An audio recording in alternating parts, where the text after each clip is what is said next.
Hello and welcome everyone to the next installment of Pipeline's KnowledgeCast webinar series. Today we'll be talking with a broad panel of industry experts from around the world to discuss the topic of network transformation and the network transformation imperative. I'm Scott St. John, the managing editor of Pipeline. We have a great discussion for you today and I'm excited to get into it. Joining us today are Diego Lopez, Head of Technology Exploration and Standards at Telefonica and the NFB Chairman at Etsy, Jim Fagan, Director of Global Platforms at Telstra, Nancy Rizika, Principal Analyst at ICT Intuition, Jane Rygard, Head of Marketing, 5G Marketing at Nokia, Natasha Tomaskar, Vice President of Sales and Marketing at Radisys, Matt Sherrod, Vice President of Products at Packet Design, Lance Uyehara, Senior Director of Product Management at Dali Wireless, Roger Hosier, Chief Technology Officer at Dorado Software, and Anand Dumampally, Vice President of Products at Genie Technologies. Welcome everyone and thank you for joining us today. Today's KnowledgeCast webinar is brought to you by Genie Technologies and Packet Design. I want to take a moment and thank them for their support of Pipeline and for making today's webinar possible. Before we begin, I just want to remind the attendees to submit any questions they have for our panelists via the Q&A window on the webinar console. We'll be answering them in a live Q&A session with our panelists at the end of today's webinar. We have a lot to cover today, and this is a very important topic, so let's get into it. Diego, help me set the stage. The industry is going through tremendous transformation. Networks are becoming more software-defined, cloudified, and converged. How are these network transformation challenges changing things at Telefonica? Well, first of all, hello to everybody, and thanks, Scott, for having me here. Well, we are glad to be, or even proud to consider ourselves one of the most advanced operators when it comes to this kind of the transformation that brings the implementation of software technologies inside the network. It's not essentially that we're talking about using software to build the network. So it's something that has been happening for quite a long time, but it's precisely about how you apply software techniques and software engineering techniques to deal with the network. We were one of the founding members of the NFB group inside of Etsy that, among other things, coined all the terms around network function virtualization and the application of cloud-like technologies to provide network services.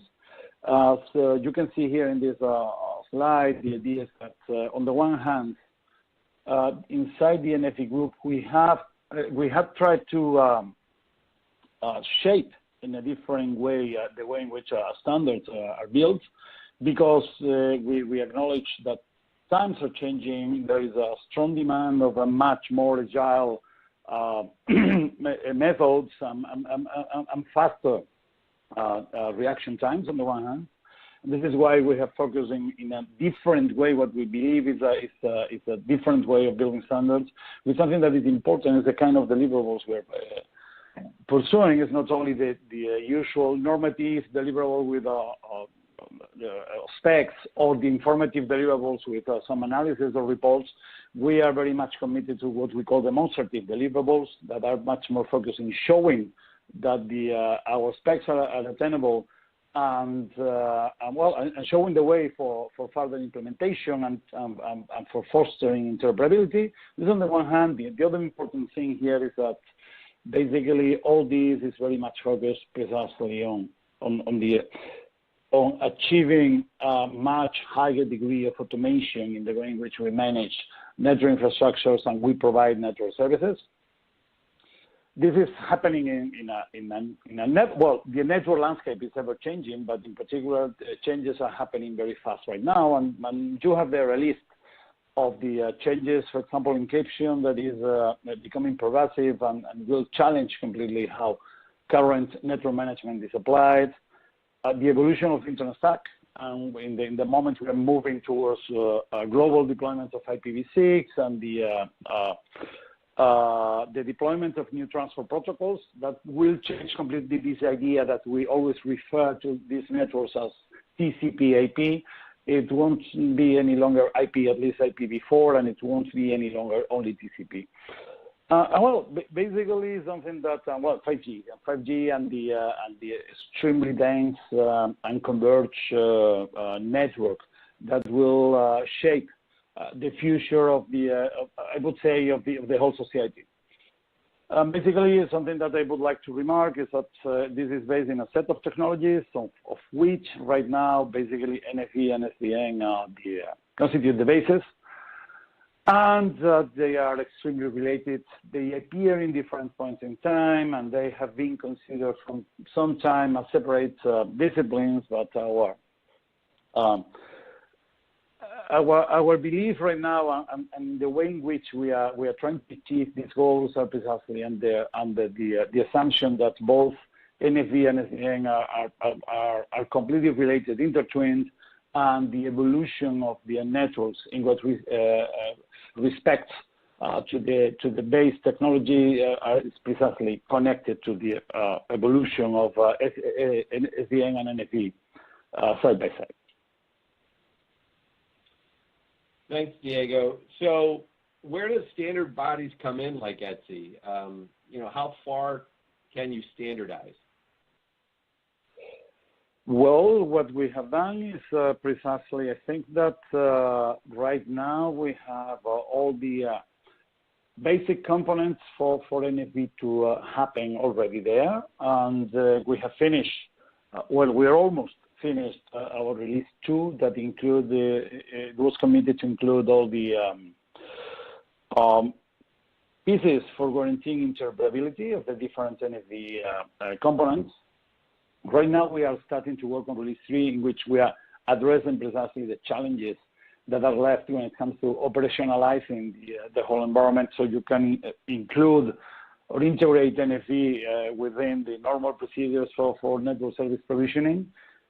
And we are doing, as I said before, we are very much committed to building, to deliver by demonstration. And we are very much committed precisely to facilitate interoperability and to explore new ways of performing validation, verification, testing, with the idea of precisely shortening the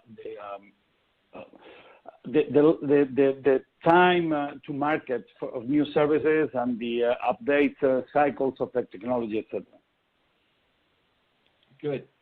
Thank you, Jim. I want to turn it over to you to get your perspective. Is this similar to what you're seeing at Telstra in terms of the application of NFV and SDN and the role of standards?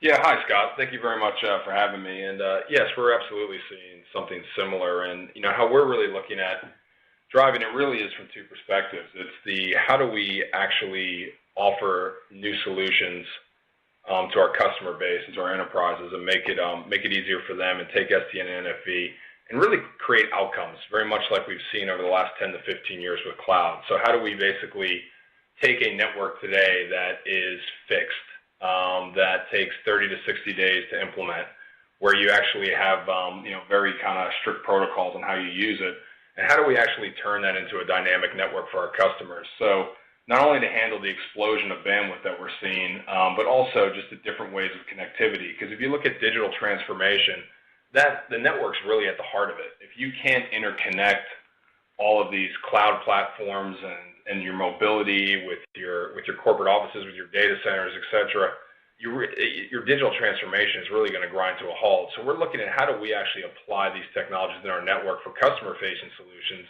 But then on the same side, if you look at ourselves, we actually have to go through this transformation ourselves internally.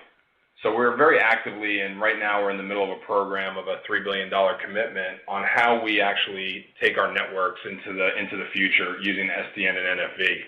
So how do we actually uplift our core network? How do we virtualize and create slicing as we get into 5G?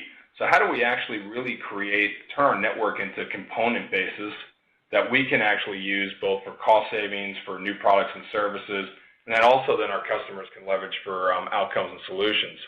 So we've done that through currently what we have out in the marketplace called the Telstra Programmable Network, which is one of the world's largest globally deployed, fully automated software-defined networking. which again allows customers, primarily data center interconnects, as well as cloud connectivity, really to actually mirror how they would use the cloud. So it's pay-as-you-go, it's bandwidth on demand, but it's actually private and secure. So really trying to break down those barriers.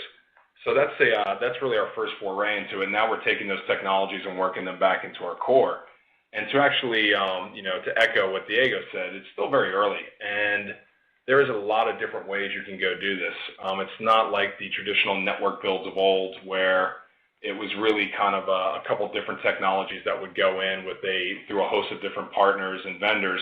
This is really an area that now that you've introduced software, where you really can get very creative and work the outcome that you want to do. But with that, particularly in the carrier space, operator space, we really do need interoperability. So we need interoperability with our other carriers and partners. We also need interoperability with our legacy architecture. So how we actually do that and do that efficiently, it will really be based on the standards that come in the industry. So the faster that we have standards, I believe that the adoption curve will actually accelerate quite rapidly. And then also, what it'll do as well is it'll actually save the amount of investment that we all have to put into this going forward. Lots of good stuff there. Let's talk about the last point first. Are standards keeping up? Are you waiting for the standards, or are you innovating in lieu of them until they're ready? So I am a very big proponent of the parallel track. I believe that we do need to get to standards, but I also do think that with how fast transformation is coming in the marketplace in the digital world, that you can't wait for standards. So what we're doing is, in our approach, is we're obviously trying to make sure that we are using common tool sets, common APIs, for instance, common reference architecture, and we are pushing forward while we stay involved with the standards bodies and giving our input from our experiences. Because the other way too, the only way to really learn about this is you can't just be doing it in a lab and in POCs. You really have to have this out and deployed in production. So that's what we really want to do, is make sure that we're out pushing that and learning, feeding back into those standard bodies, getting feedback from the standards body. And then we think as that evolves, if we actually build our architecture properly and with enough agility, that we shouldn't have an issue plugging into whatever those standards are. But I would really highly encourage anyone that's on this path that to participate in the standard boards, absolutely, to be parts of those tests, but also don't be afraid to go push on your own, but just make sure that you're staying tethered to it. That's right, yeah. Let me go back to another point you made earlier about the kind of duality of transformation. On one hand, you're helping your customers with their transformation initiatives and creating new offerings for your customers. The other is internal. So tell me a little bit about how this transformation is impacting how Telstra works as an organization. Well, first off, this is a massive transformation, and while it's starting with the network, this is going through all of our digital systems, which then impacts obviously the way we work and what we offer in the marketplace. So clearly, as I've mentioned, some drivers of that are, if you look at this explosion of bandwidth, particularly with the introduction coming of 5G, there just becomes a point where, from a cost perspective, if we don't innovate and we don't get the benefits of software-defined networking, we're not actually going to be able to keep up with the demand curve that's coming. So there's that imperative as well. And then there's just the operational flexibility as new technology comes in the market, how we can quickly adopt that, package that, and offer it to our customers. But that changes the way we work. So if you look at these transformation teams that we have going, both on the product side and my side and back in our network engineering, these are very much software development driven teams. This is a different way of working. So we're talking about, instead of doing 2-3 year infrastructure project plans or 2-3 year product rollouts, we are talking very much, while we're driving to a common architecture, very much small segregated teams that are working in sprints, that are working in an agile method, that are working on continuous releases, continuous improvement, continuous development. And that really is not, if you think about something that's common to how we used to operate. So that transformation has been a big change, but one of the things that we've learned along the way is you don't just flip the switch and go all the way to software. Obviously, the software development skills, the software tooling is going to be massively critical and important, but you can't lose that network engineering and expertise. And how you actually mesh those teams together for the outcome, that's been one of our biggest challenges and one of the things that we're really working to solve. And I think we've made a lot of progress, but there's still a ways to go. But there's no choice. I mean, there's certainly an imperative behind transformation. Does that mean you're throwing cost as a secondary consideration, or is it is there some use case or business model in the horizon that makes this all worthwhile?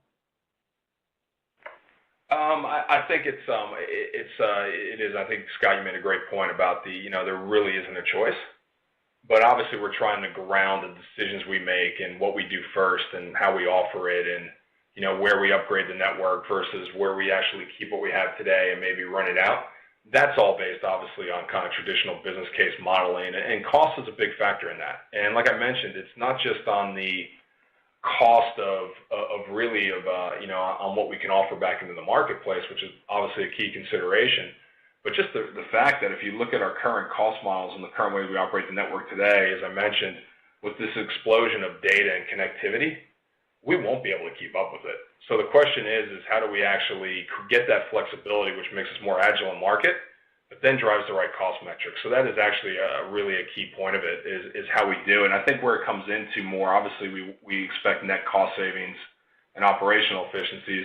Where we're looking at it is really, I guess, where you get your most bang for the buck up front. So as we make those decisions of what comes first and how we sequence this transformation, cost optimization is a really big piece of that.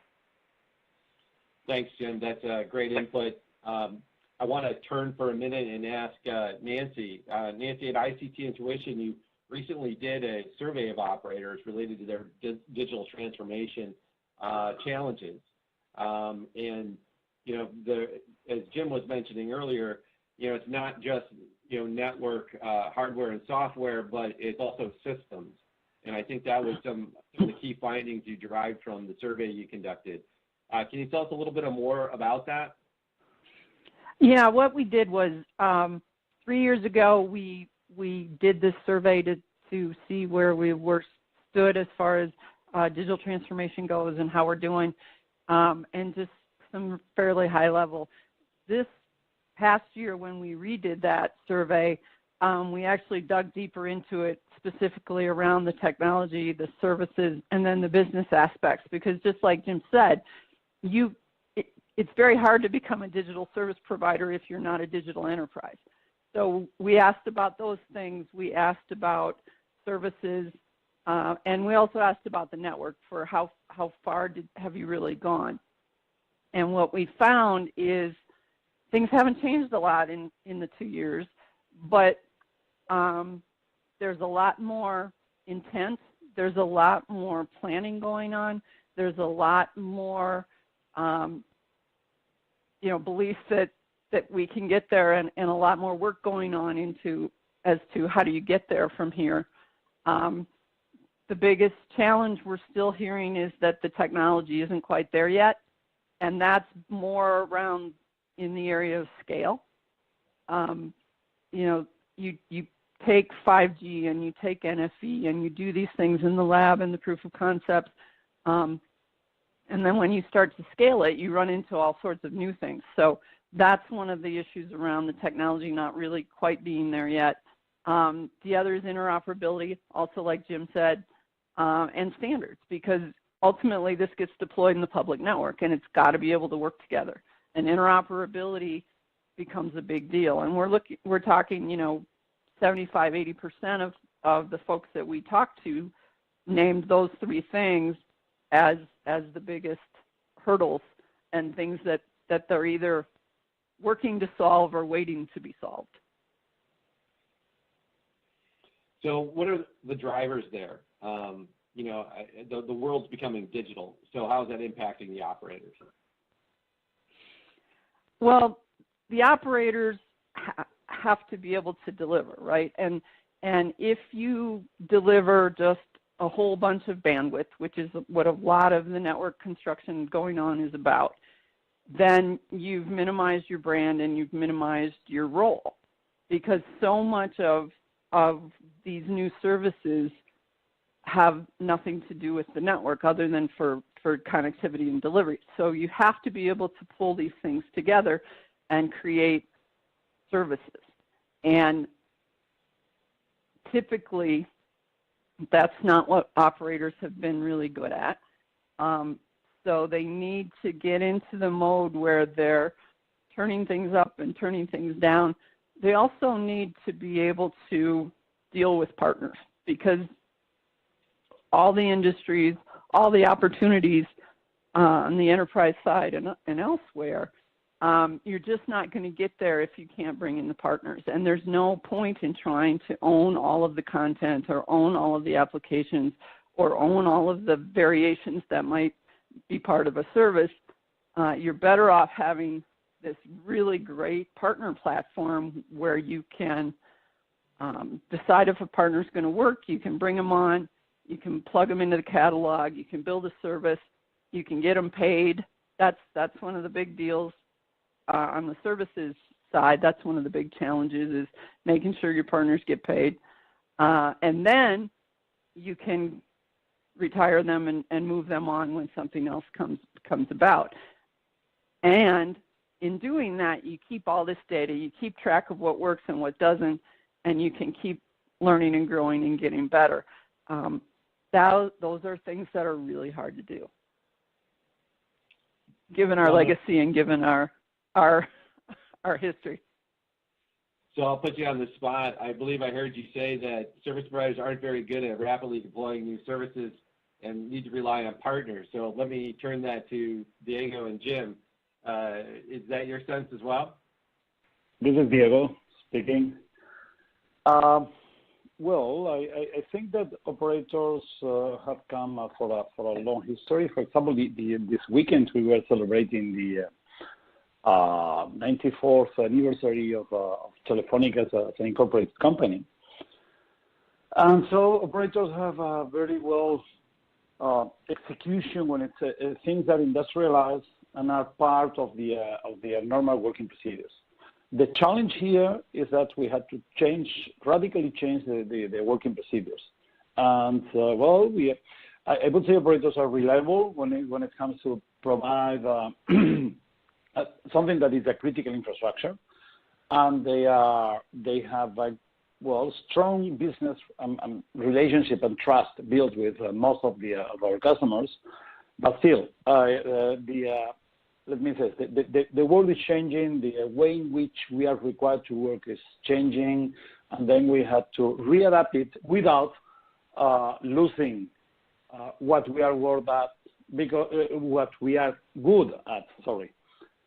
Because otherwise, well, others will fill the place we live. My impression is that anyway, this has to deal more with the procedures and the formal mechanisms rather than the people. I mean, people, my impression is that at least in my company and a few others that I know a little bit better, there is a lot of talent. There is a lot of real experience dealing with software systems and a lot of initiative in building something that I would call informal automation, if you like. And what we have to do, and this is something that is most than anything is an organizational challenge, is precisely how we make this talent visible and we apply it in the transformation of the internal procedures in operators. Thanks, Diego. Jim, we're trying to move forward as quickly as we can, but any response?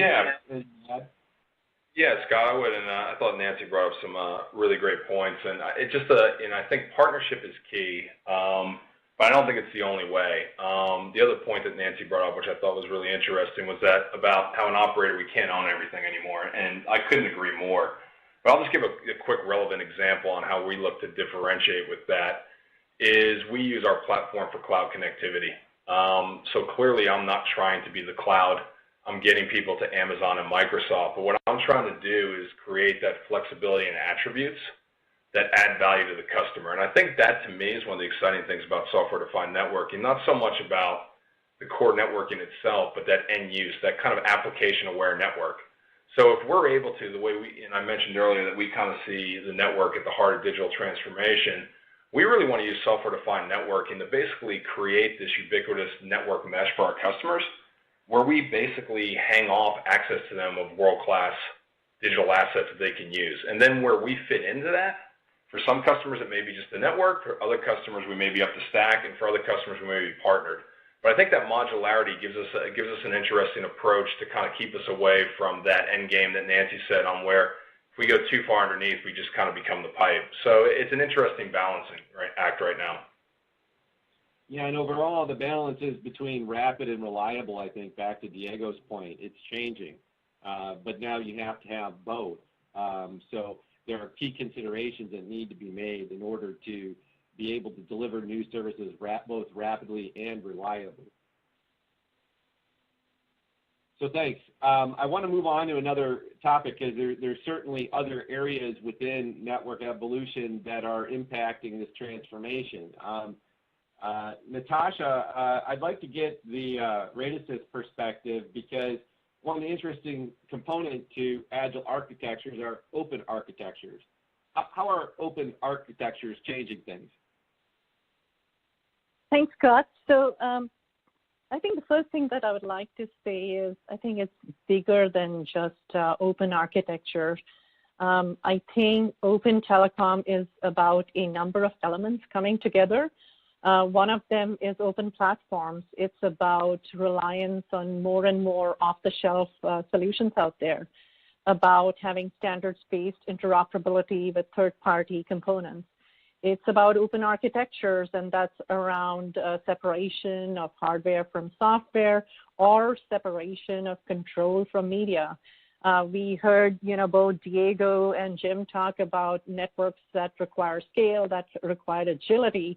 And to be able to do that, companies are investing in NFV technologies, SDN technologies, and how do you actually implement that if your networks cannot be compartmentalized, cannot be broken down into components. So separation of control from media, leveraging open APIs and things like that become really important.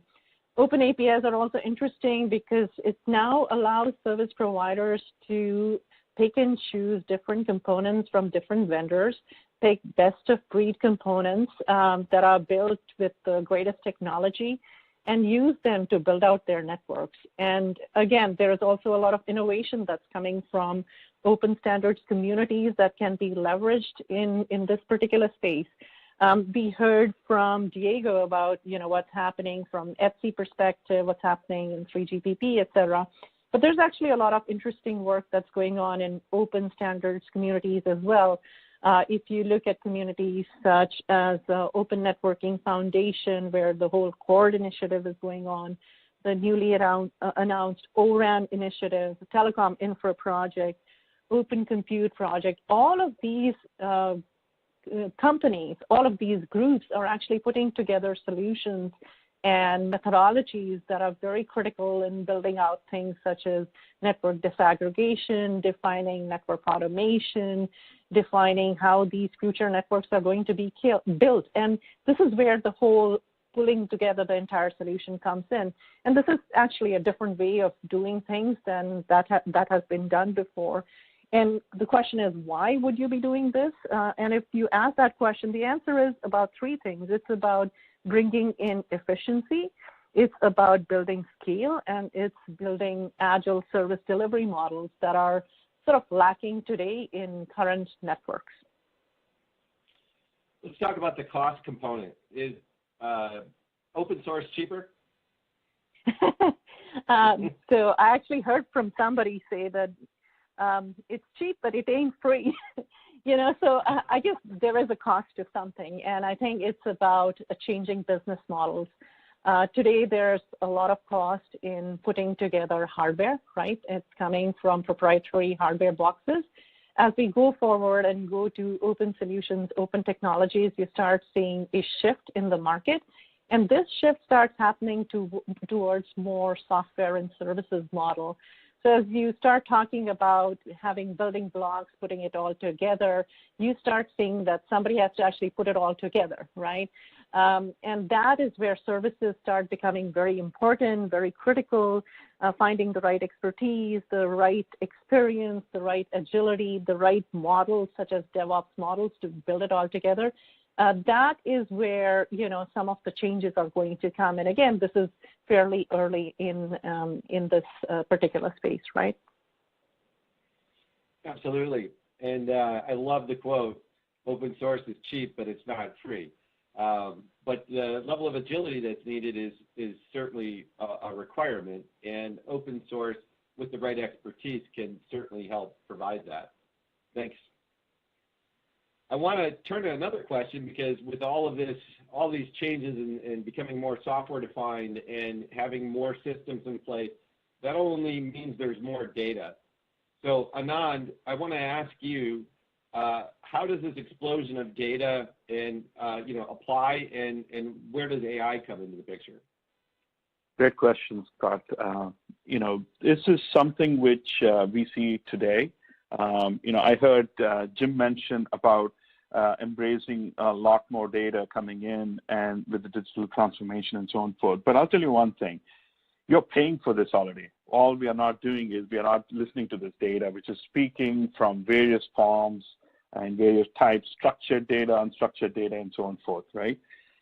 So when we look at this data, traditionally what people did was, eliminate the data which is considered as noise. But in the new world, they don't know what is noise and what is not noise. So one of the fundamental things we see is that they need to listen to everything, because they don't know what they don't know yet, and they're not yet established a baseline for that. So when we look at some of the things which we heard, such as change is happening more often. That means that there's an element of DevOps, which data needs to be considering that change data into DevOps. And traditional management systems are not used to such dynamic changes when they're doing correlation, and trying to understand what is causing the change and what is causing the data. So when we look at this, unification of data is key. You need to get all this data, look at it, and try to understand it and baseline the data. The clean data, where people wanted to eliminate everything, is slightly different here. It's more complex. So you need to be able to leverage analytics on it, so that you can establish a clean format data based on those analytics, so that you can take some actions on it. So when you do that, you're really baselining the data. You're trying to apply machine learning on top of that data, so that you can establish patterns, so that you can not necessarily just depend upon human intelligence and experiences alone. That's needed, but just not that part alone. And once you have both these unstructured and structured data together, the unstructured data is the learnings. You take about trouble ticket data where people have collaborated and said this is the root cause, but that's too late, to be honest. Nowadays we see customers of ours who are doing chat ops, they call. They don't want to put information in trouble ticket data. They want to be able to do it right in line and collaborate between siloed teams, whether it's DevOps teams, whether it is field teams, and try and capture that experience and take that unstructured data to create a new learning, if you want to say. And really where they're doing, while doing all this, they're overarchingly taking actions using AI. And the actions are automated, So the old days of using just traditional runbooks were meant for, a certain type of automation at a certain level. But taking runbooks and applying along with machine learning and automating that process, takes away the element of, fixing and resolving issues faster. So we have customers who are doing, what I call it more machine learning, because they want to take automated actions. So, a lot more customers are doing that today. And, I think as customers roll out NFV and anything which is software defined, where there's more systems speaking out, this is a must. An analytic-driven machine learning and automation is important. Absolutely. I like to say that there is no room for manual intervention on a use case like connected car. It's just, there's no time. And, with many of the new use cases we're seeing, that zero latency, nearly 100% reliability, mission critical connectivity, there is no place for a human in that. So machine learning and artificial intelligence is certainly a key component there to help make those kind of use cases a reality. Thanks, Anand. Jane, I want to talk to you a little bit about 5G. Where does it fit in, and where are the use cases, and how are they driving? I think we heard earlier in some cases where the adoption of 5G and the 5G deployments that we've seen around the world are now really driving this demand for a very agile network. Yeah, so I think from a 5G perspective, it is really about making sure that this infrastructure we keep talking about is flexible enough to provide what we have. So there was a comment by Jim earlier about the demand curve, right? And how do we actually cope with this as an industry for whatever service it is? You mentioned connected cars, you talked about mission critical networks. I also just say pure enhanced mobile broadband, the mobility of how we consume our data. And with this, that is basically the big part of saying, what are we getting when we look forward, when we need the flexibility, we need the agility within the network. And therefore, for me, 5G is really, when you look at it end to end, because we now talk about SDN, we talk about NFV, and we have to be, and even the data part, right? We have to be quite realistic in saying this is going end to end in the network. It basically reaches all the way out, in this case, to the connected car. If we want to have low latency, if we want to be able to do these new type of services and new type of businesses across the networks, whether it is traditional broadband, it is new industries, it is IoT type of services, we need to look at it end to end. So again, Jim, earlier, I'm very happy to say you talked about slicing, because for me, this is the biggest differentiator or the difference part that we need to get to, that NFV and SDN needs to be able to be used across the full network, and we need to be able to do it by defining not only quality of service for individual silos of the network, but we need to have an architecture that allows us to have SLAs defined end-to-end points in the network, including the management, the analytics, and things that comes with it. And for that, we need to have really focus on the interoperability, not within the core silo or if it's a mobile network, the radio silo, or going into the OSS and the BSS domain. But we need to be able to create these tunnels or channels through the whole network, end to end, with the right speed, with the right latency within the response time, and with all of it working, go to end to end. So we often talk about this architecture-driven network transformation, and that is really what we are basing the full picture on. We can't do it in silos. It has to be core networks, it has to be cloud, it has to be cloud all the way to the edge, it has to be the transportation parts in between. So we also talk about backhauling within a network, and then being able to do that speedy enough with the right analytics, with the right management of it, so that a slice within a network can also be responding within the time of a mission critical millisecond delay, right? That was a very long response to a very short question. It was a good answer, but when you're talking about end to end, a key component there is on the edge is the RAN. So yes. Where does that fit in? Well, so for the RAN, we are in for, I would say, we need to make sure that we keep the latency, right? So we talk about, and this might be a little bit futuristic, but we earlier showed that if you want to talk, for instance, about haptic demos, if you want haptic use cases, and you want to have a machine-human engagement that is on the haptic level, I only have a few milliseconds to cope with within the network, because my response time as a human, if I'm out of sync with the haptic response, it's not going to work. So if I want to remote control, for instance, a robot is often the most visual thing we can talk about, then I need to be able to control this within a millisecond delay, and that means I can't sacrifice milliseconds anywhere in the full network, which means when we go to open, when we talk about open RAN, open architectures, interoperability for these things, we cannot sacrifice the things like latency underneath. So it's quite clear, again, going back to architecture, that we need to make sure that things, even though as we open up, and I agree with the part of saying we need to be able to use open source and open platforms. The efficiency comment earlier, I would probably say the biggest part is we need the time to market.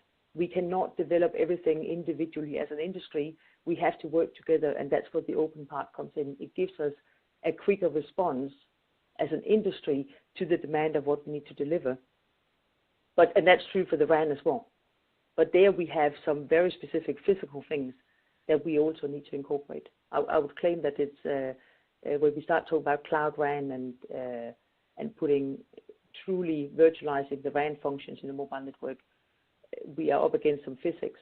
If nothing else, how far away can I put my cloud stack to coordinate with it before that I'm up against laws of physics and transport of light. Absolutely, and with those 5G devices coming online that don't go through buildings very well, it's critically important that software is behind it, driving it in a 100% automated fashion. Which brings up another question around RAN virtualization, and I want to ask Lance from Dali Wireless about that. So, in addition to automating, the functions of the network and the edge network in a scenario like 5G, what are some other challenges with the RAN as we start to look at some of these future use cases? Well, thank you very much for inviting us to participate in the webinar. With regards to the challenges with regards to the RAN, what we see is that one thing that will be different in terms of virtualizing the RAN will be the need for special features or functions with regards to things like latency and the amount of processing power that's required, especially at the physical trace protocols such as LTE or 5G NR standard. But the key thing will be the flexibility in the network. And as some of the previous speakers, such as Diego, Jim, and Jane had mentioned about the needing this flexibility and this agile network, it'll be very essential when it comes to meeting latency requirements as well as this processing power or high-speed processing that's needed. With regards to latency, we may need to implement or execute the functions that require the low latency closer to the edge of the network. Basically, this multi-access edge computing, if you will, putting those functions closer to the edge when they're needed in a certain application, and when they're not, we could put it further into the back end of the system. Likewise, with the high-speed processing that's required for the physical layers, locating that where it's needed as well. With regards to virtualization, we talk a lot about the general purpose processing and running higher layers of the protocol stack on some of the general purpose processors. In some instances, there'll need to be some acceleration functions. And again, depending on the application and where we want to run this or execute those functions, an agile, flexible network will be very, very critical. Thanks, Lance. I do appreciate your input there. Very valid points on the challenges with the RAN. And this kind of dynamic nature behind these changes that are happening in the network, and to Jane's point, end-to-end. Matt, I want to talk to you a minute about self-healing networks because, it is manual configuration and optimization, it won't work in these future instances. So I know packet design talks a lot about self-healing networks. Can you tell us what you mean by that? Sure. Yeah. Thanks, Scott. Just as Jim mentioned, the network is at the heart of the digital transformation. And what we see as our customers are pressing more and more services, as we've just discussed, all of the new 5G capabilities and requirements with very, very tight tolerances, understanding not only being able to deliver those services, and we can't build them manually anymore, they need to be built from a, an API to API type capability in much more rapid fashion. But we also have to understand after those services, are delivered, how they're actually performing. One of the things that we talk about with our customers is the ability for us to provide that real-time visibility from the core of the network, understanding not only what's happening in the network, but also the services that are moving over it. They share with us that this is one of the critical insights, the ability to sit at that unique vantage point of the control plane, because the network is at the heart. Here they can now understand what services are flowing, how those services are performing, and to Natasha and Anand's points of really needing to understand how that contextually fits together.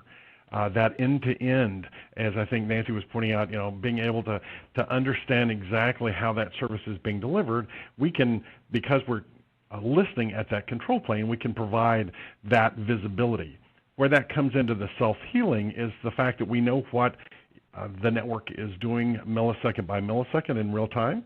We understand how it's shifting and changing and modifying its behavior to deliver services. We can then report on that, and then we can actually propose an optimized set of solutions to improve performance. All of this from a machine scale perspective, being able to look at the traffic loads, understand how those services need to perform within what tight tolerances, and then be able to propose and push those changes out onto the network. One of the critical components there that we haven't spent much time talking about is how do you provide the visibility to the operations team that is now trying to deal with this change in the pace and scale of changes. Now, instead of nightly change windows or services that takes months to roll out, here we are doing things millisecond by millisecond. The ability to roll back in time and see exactly how the control plane, the fabric, was delivering those services over time becomes that much more critical. That's one of the advantages of a real-time platform at the heart of the network, being able to understand the delivery of these services, being able to adapt that delivery of services dynamically and ensure things like 5G are receiving their low latency, low loss service levels that they require. Absolutely, and I like that terminology, the dynamic nature of this network and the way it needs to be managed. One side of that is the data, and the other side is the action. And having that intelligence in the core is pretty critical. And it also makes me think of Dorado Software. So I'm going to pose a question to Roger. You guys help many different types of enterprises and service providers, with disruptive technologies. And it sounds very similar in terms of, what's needed from data aggregation and action perspective. Thank you, Scott. Yeah, all types of network operators are being faced with this kind of disruption. The traditional physical network infrastructure model is dramatically changing in many of the cases that we're talking about today.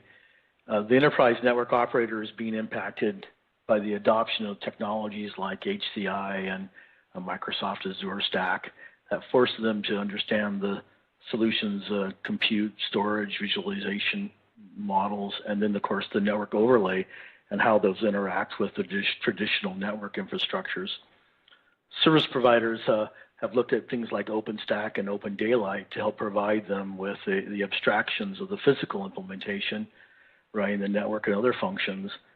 As we discussed, the service providers adopting 5G have the need for the dynamic network slicing, and that puts an enormous amount of demand on the tools used to be able to activate, validate, monitor, and remediate multiple use cases across a wide variety of traditional and non-traditional infrastructure to deliver services.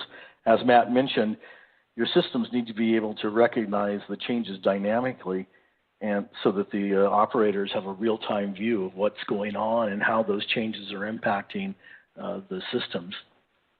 Clouds, both public and private, have this potential of reducing costs, but they add the need to orchestrate, monitor, and manage service components across a disparate environments. It's possible you might have the the desire to use some services running in AWS, Azure, and IBM Cloud, so the complexity can grow dramatically if your tools can't support the options you need. For Dorado, we see this as essentially the challenge to operationalize the entire infrastructure you use to deliver your services. There are at least some things that we look for that are critical for success. With the introduction of the white box, NFV, SDX in general, transforming your network, you must be able to understand the infrastructure your service functions are running on. You need to be able to understand the virtual networking on all the components that make it possible, just as well as you currently understand the physical networking. It will be a hybrid network for some time to come. You should focus on the services you're offering with the ability to activate, monitor, and manage at that level as a driver for everything that happens down the implementation chain. By doing this, you can better accomplish stepwise transformations at the implementation layers without endangering your business. By a holistic view of the entire fabric your services are relying on, the danger of being myopic is real. Without whatever tools that you use, you need to ensure that you give as much visibility as you can to all the infrastructure components.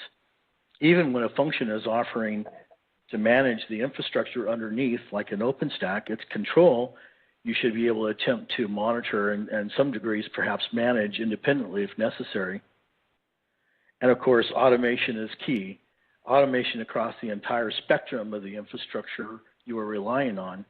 Have complete lifecycle control at each level. The adoption of DevOps into the network domain is helping to ensure that you have the tools to do this. But it is ideal that your visibility and orchestration across the entire infrastructure be managed from a single system. The system should be able to orchestrate across CLI or Mano or Kubernetes or any other tool that is best suited for each layer, so that as each new development occurs in your transformation, you can simply add that capability to the toolbox you use to make your transformation successful. Thanks, Roger. I appreciate that. Diego, is that what we mean by cloudification of the network, or are there other factors? Well, I would not say exactly cloudification, or at least not cloudification in the way we now know cloud infrastructures.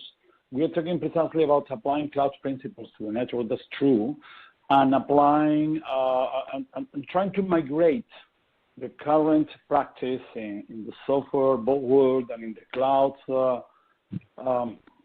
And the cloud infrastructures into the network. But in all cases, I think that it's important to take into account that during this migration, we have to preserve some of the requirements that are unique to the network infrastructures. And basically, in my mind, I always have three of them. One is about topology. We have to keep the topology of the network services, because networks are connecting 2 points, and they have to follow some physical restrictions. We can escape from all laws of physics.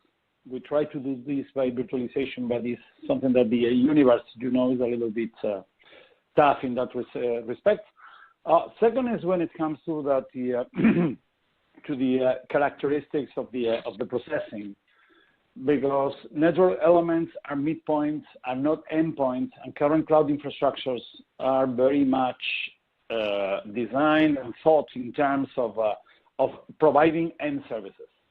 And third, and this is something that we cannot forget as well, is that the networking environment has a much more strict requirements in terms of openness. I mean, a current cloud provider is not required to be fully compatible with other cloud providers. Most of the network providers, and in particular when we come to the essential services like voice and all the like, we are required because of the expectations of our customers, and in many cases because of the regulations, we are required to be able to interwork, and even being undistinguishable from other providers that are part of the global network or even competing with us. So, in summary, as long as we are able to translate current cloud practice into something that addresses these three aspects in networks, we could be talking about a cloudification of network, but we should be talking about networkization of clouds as well.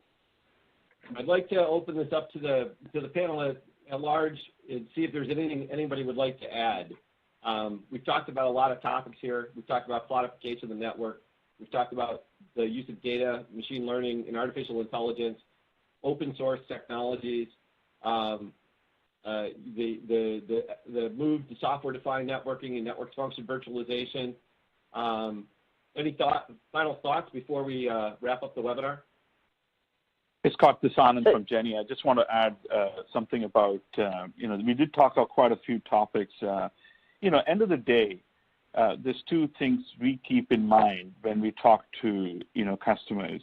One is about you still want to offer the service, which is finite, if not better. Customers expect better service because you're making the, technology transformation. There's improved efficiency and so on and so forth. But bottom line, what we see customers asking us is like, nothing is changing for me to be more efficient. How do I be more efficient? Tell me, how can I make this a reality that I can offer the service 5.9, or if not better, right? Whatever the better is, more dynamic in nature and so on and so forth, change is happening more. But just tell me how I can manage this whole thing, the whole process. That's where I think automation comes quite a lot to make this a reality. If you follow the traditional processes, the waterfall model, what Jim mentioned, going to the agile model is more important. So I think the general overall transformation, what we see is so-called the digital transformation happening internally, where they need to step up and say, I need to, detect stuff. I need to be able to enrich my information, which I'm getting automated in an automated fashion, so I can take actions faster. And that's what they're all looking for, along with this network transformation from our standpoint. Thanks. Right. It can't be done without automation, and you have to have a way to discern the data from what you need to pay attention to, what can be automatically actioned, and then what needs another level of intervention. So thanks for that, Nat. Somebody else had a comment. Yeah, Jane from Nokia here. I would like to add that when we start talking about the complexity of these networks that we discussed, NFV, SDN, across all of it, the intelligence of the network, if we want to be able to manage this and we want to be able to react in the timelines that we're talking about, milliseconds on individual parts of the network, we also need to talk about not only distributed functions, but distributed intelligence. We need to be able to run AI, and I'll come back to my radio part, right? I need to have AI functionality on the same compute capacity out all the way, even on the lower layers of layer 1 and layer 2 radio processing. Because if I don't have this, I cannot manage the individual parts of the network at the right time. So I think that the discussion of management and AI needs to be much broader than just centralized, you can say a little bit more traditional thinking of it, but we really need to talk about at which layer and where in the network do we not only have the processing power for the functions themselves, but also for the artificial intelligence and the analytics that we need to be able to cater for the network and provide the data to build the applications on top. That's a very interesting conversation. A whole separate conversation almost on where the AI lives. We can do a different panel on that one. and I think we should. This is Roger from Dorado Software. Sure, Roger. I want to follow up with Jane for just a minute. I mean, we certainly see this on the kind of idea of edge computing and certainly in the IoT world where you have to have more computing power and more intelligence, closer to the source in order to be responsive. Are you seeing the same thing, or are there other use cases that you're seeing this kind of? I'm definitely for the pure compute, for the IoT use cases. If we look at what Amazon is doing with their green grass parts and where they expect that this MEC functionality or edge computing is lying, is definitely much closer to where the sensors are sitting themselves. But there is an extra point, right? Because we talked about Open RAN before, we talked about the radio in the parts, and there, from our point of view, we are applying AI on the baseband processing within the radio. This is the lower layer processing that we have within this infrastructure.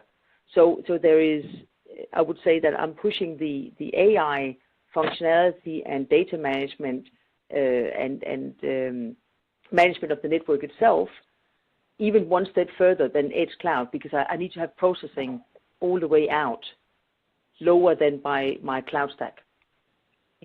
Yeah, Roger, I'd just like to add one more thing to that. You know, we see our customers asking us, on the edge computing side of the house, if I were to take RAN, they're saying, pull in the weather data and tell us what is happening. And they'll reconfigure the network. And then it's after a different team, right? But that's happening now, where they want to change the parameters on their RAN based on situation data, you know, and they're using analytics a lot more. Analytics is in a broad term, right? Machine learning and AI, a lot more there. Certainly. Yeah, well, again, so that also means that this analytics, it means that the radio network itself will start adapting itself online without going back and letting the rest of the network know what it's doing, right? If I have a problem with my SLA within a slice, I need to make sure I can fix it because I suddenly have more users or less users or different kind of users on the radio scheduling itself, and not just have to rely on sending the data back, getting it analyzed, and maybe waiting.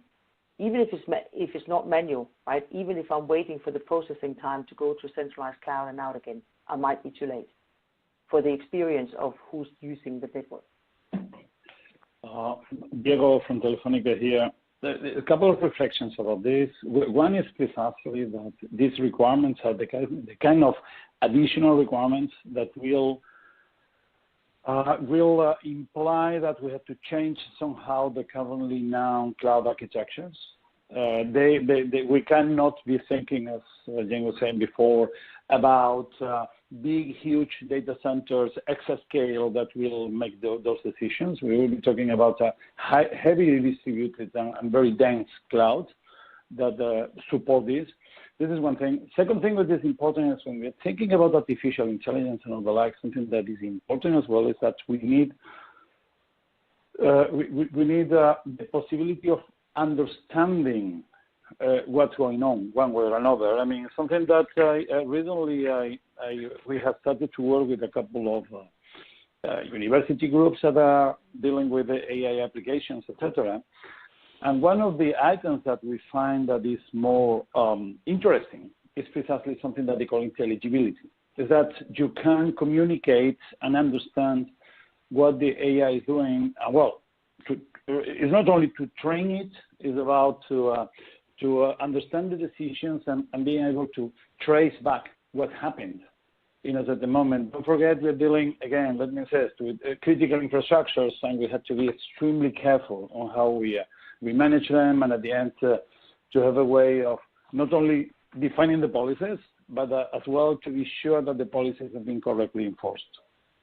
This is Roger from Dorado again, and I wanted to follow up with that with Anand, because I think that he focused a lot on you know, the analytics of this kind of thing, and I was wondering, you know, the currently the unused data, the management systems identify the data that's necessary to make decisions, typically and historically, but that unused data has a wealth of information, and you talked about using that, you know, saving the unused data and mining the unused data.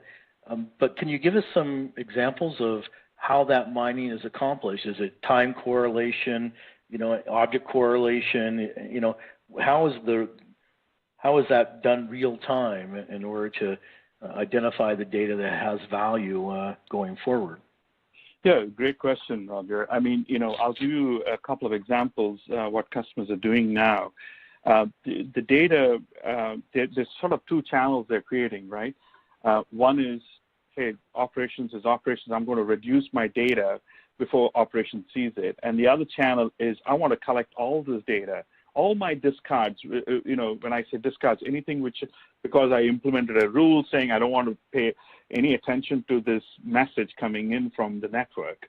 And there we're applying certain models, machine learning models, where we infer based on models, based on what actions have taken in the past, actually, on similar set of data. So we're applying, clustering kind of techniques so that we can say first classify the data, and then, clustering and so on and forth. So when we do that, where the benefits they're seeing is, traditionally people, used to do, hey, these are all related events, right? And this could be causing service impacts. But that's just impossible now with so much of data coming in. And also, more importantly, there are information such as informs coming from the network saying that, hey, something has happened. I'm going to go get a new IP address. I'm going to go get a new IP address. I'm going to go get a new IP address. And it repeats itself. Those things, humans have a hard time, looking at that information by themselves. So we look at, in an automated fashion and then take actions so that we can tell them what might be causing that by looking at past experiences. So that's where the models of, clustering and, applying learnings from the past come together, actually. So having all of that data gives you a lot. We also look at discards. What we mean by discards is deliberate discards, right? You put a rule saying, I do not want to listen to this, but there might have been a change on the network, and you should be paying attention. So we look at discards and saying, what was the change that caused these discards? So we compare between what the operations teams are seeing versus, what you discarded, that you could have fixed that issue without even becoming an operational issue into the NOC, for example. Right. Thanks, Anand. Thank you. We're just about out of time here. So good news is we have another webinar coming up that's going to be looking more at the systems aspect of transformation, both driven by the network and digital transformation initiatives. So, stay tuned for that, and also, look for some of the same speakers on the next webinar we have. But thanks to everyone. Thanks to our presenters today, our webinar sponsors, and all of you attending today's webinar. We'll now open up the discussion to questions and answers we've received from questions we've received from the audience, and pose those to our expert panelists. Thank you.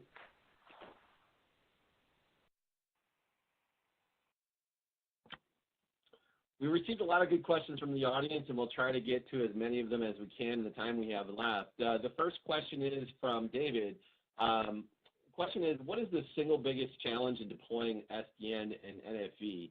I want to start there, but I want to open it up to the biggest obstacle slowing transformation efforts in general. Nancy, I'll present this to you first, and then Jim and Diego, I'd like to get your perspective, and of course the other panelists can join in as well. Great, thanks.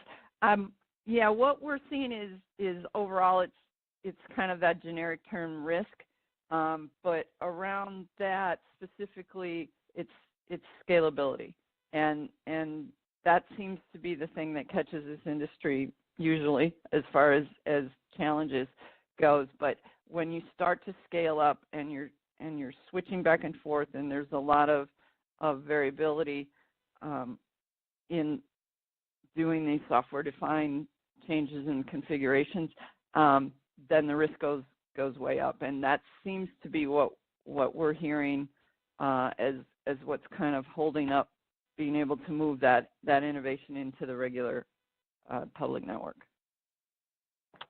Thanks, Nancy. Jim, risk and scalability, is that what you're seeing as the two biggest challenges to transformation and software-defined networking? I'm not so sure on the risk aspect of it. I mean, I think that comes down to how you architect and what use cases you're trying to solve from. But the scale, I think what Nancy brought up is a great point because the complexity that SDN NFV can bring in as you scale is something that you really have to think about. And then what really happens is as you're scaling, the use of these technologies out is it's becoming more integrated with your traditional or legacy network.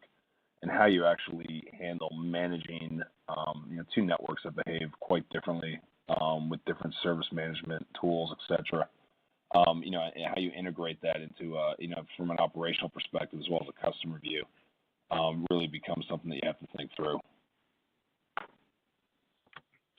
Thanks, Jim. Diego, you're kind of on the front lines in terms of standards development here. What do you see as being the biggest challenges to the rollout of SDN and NFV? Well, if we think in terms of standards, things I would say are crystal clear when it comes to these technologies. They are mature enough to be used. I think that probably the real problem here is how standards have been applied traditionally in the telco environment. For procurement. The way in which the procurement pipelines or the procurement processes in the telcos are structured are more connected to the, let's say, old standards that were connected with physical boxes that were attached to each other. And now these procurement processes need to be adapted to a much more dynamic environment. I think this is one of from the point of view of how the standardization and the availability of open solutions is the most challenging problem that we have right now. So would you say it's the application of standards to real-world scenarios? Oh, well, not to real-world scenarios. I'm not talking about the technology. I'm talking about the internal processes. It's the internal processes inside the operators, the internal processes inside the vendors themselves, in which they are very much used to the legacy way of doing things, and we need to adapt those processes. And this is something that takes time because we're talking about big amounts of money. Yeah, that's a very good point. Thanks, Diego. The next question is related to a topic we've touched on earlier, so I want to circle back to it, and this is the importance of network slicing for 5G. And I want to start with you again, Diego, and talk about the state of standards and deployment scenarios, and then we can turn it over to Jane and Jim to comment as well. Well, when it comes to standards, slicing, and in general even 5G is something that things were a little bit complicated probably a few months ago, but the landscape has cleared a lot. I would say that the basic concepts and even the enabling technologies for slicing and even 5G in general are consolidating. Right now, there is a clear and mostly common view of what a slice means and how slice can be achieved, etc. So standards-wise, I would say that things are in a good shape. Probably not completely finished, but the common ground has been already reached. Then it comes to the deployment, etc. So far, that as far as I'm aware, what we have had are experiments and initial proofs of concept, etc. So we are starting to get real deployment and practical experience. Thanks, Diego. Jane, thoughts on actual 5G deployments or the application of standards in a 5G environment for network slicing? So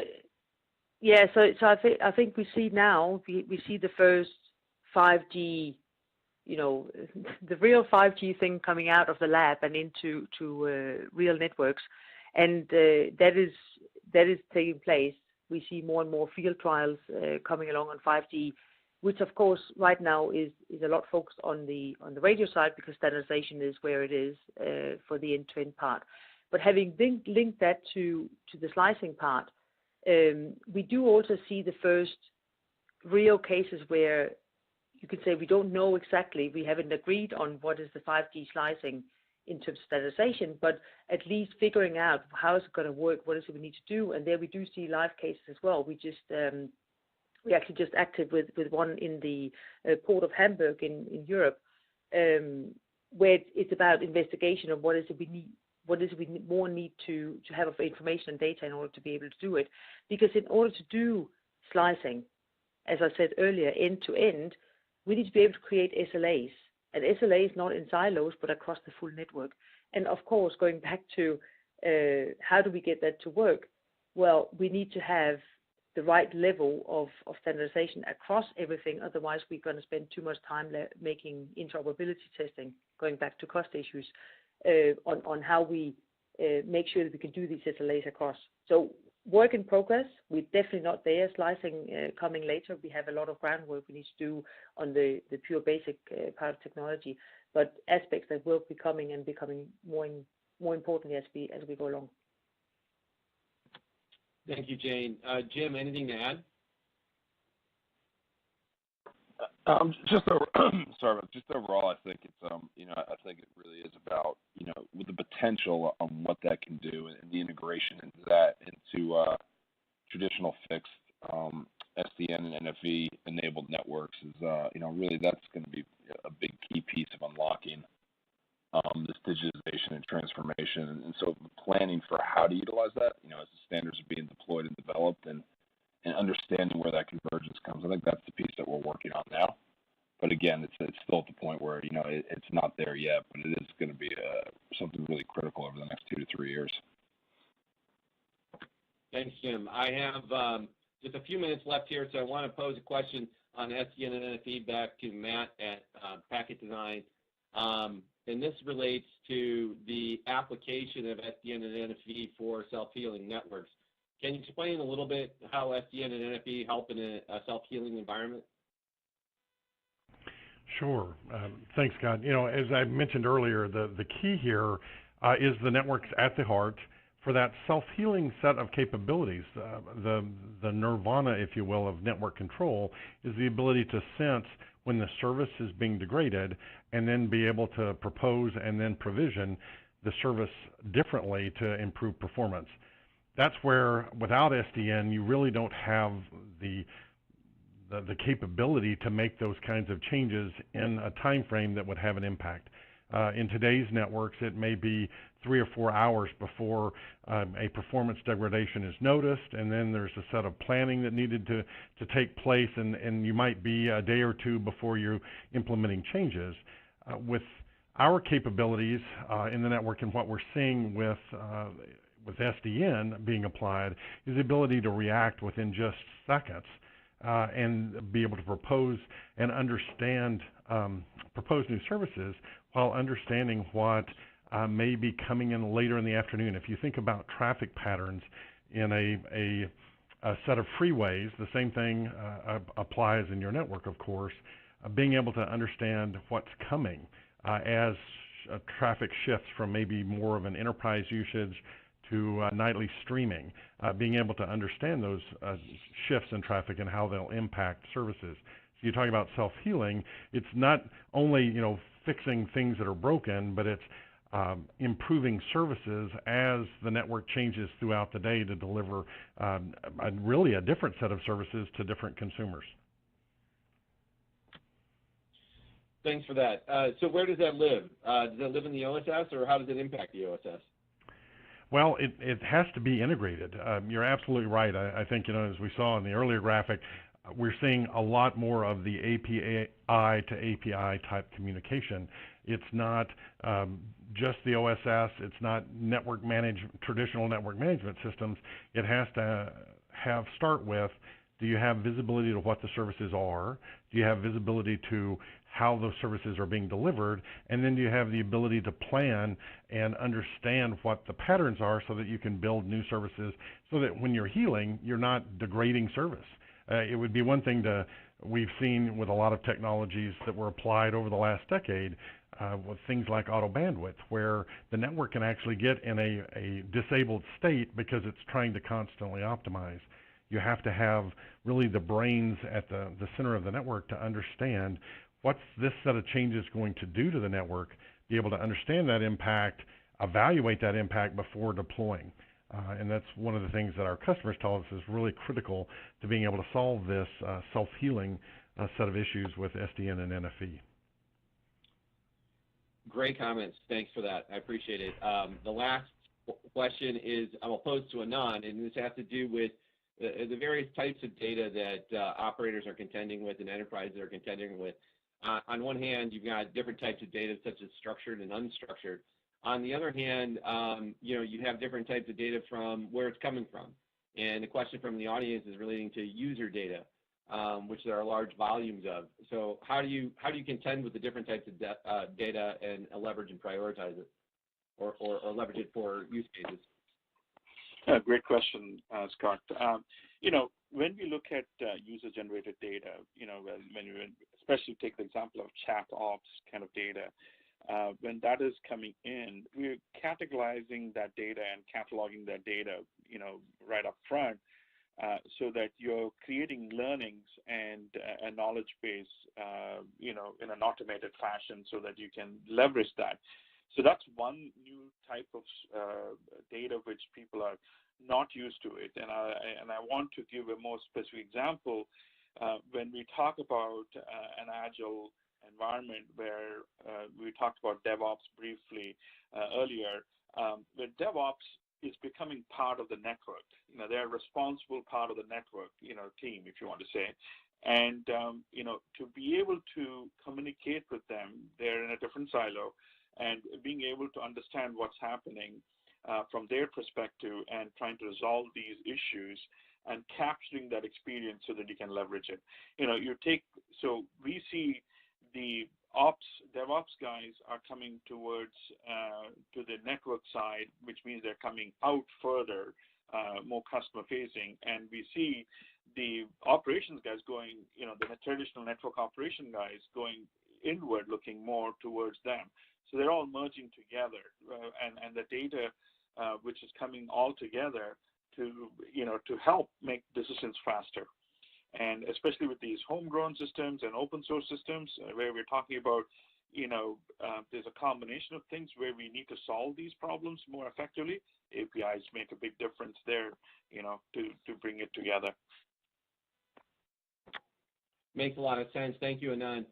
That's all the time we have today for questions and answers. I want to thank our sponsors, panelists, and all of our attendees again for being part of today's panel discussion, the Network Transformation Imperative.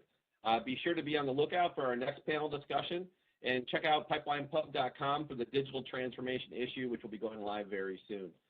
Thanks again, and everybody have a great day.